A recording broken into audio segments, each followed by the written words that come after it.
Dari Prabu Muli kita bergeser ke Banyuasin untuk menjaga warisan budaya dan kearifan lokal Banyuasin serta lebih mengangkat potensi budaya lokal. Bupati Banyuasin Askolani berencana akan merancang peraturan daerah saat melakukan kunjungan ke makam leluhur warga Desa Limau. Untuk menjaga warisan budaya dan kearifan lokal Banyuasin serta lebih mengangkat potensi budaya lokal, Bupati Banyuasin Askolani berencana akan merancang peraturan daerah saat melakukan kunjungan ke makam leluhur warga Desa Limau. Makam keramat leluhur warga Desa Limau ini juga ternyata berada tidak jauh dari lokasi tol Trans Sumatera. Di sini ada 3 leluhur warga Desa Limau yang dimakamkan, termasuk juga hulu balangnya. 3 leluhur warga Desa Limau, Kecamatan Sembawa, Kabupaten Banyuasin, yakni Muning Godek, Muning Resmi, dan Muning Sakti, dan 1 hulu balang berada di tengah hutan.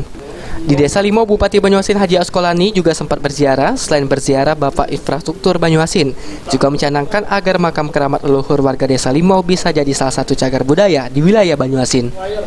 Dan ini tentunya kami dari pemerintah Kabupaten Banyuasin akan mengkaji, menganalisa kalau memang ini syarat akan kita jadikan cagar budaya yang ada di Kabupaten Banyuasin dan menjadi tempat pariwisata religi yang ada di Kabupaten Banyuasin. Amin. Kita sebagai generasi muda, generasi penerus pada saat ini tentunya kita akan mulai menghargai, menghormati para leluhur. Salah satunya kita untuk memperbaiki, membuatkan fasilitas sesuai dengan kemampuan daerah kita agar anak cucunya bisa bersilaturahim dan bersiarah lah ke tempat makam leluhur yang kita jadikan pariwisata religi. Dan manfaatnya luar biasa, tadi Pak Kades sudah membayangkan. Sulaiman, PAL TV.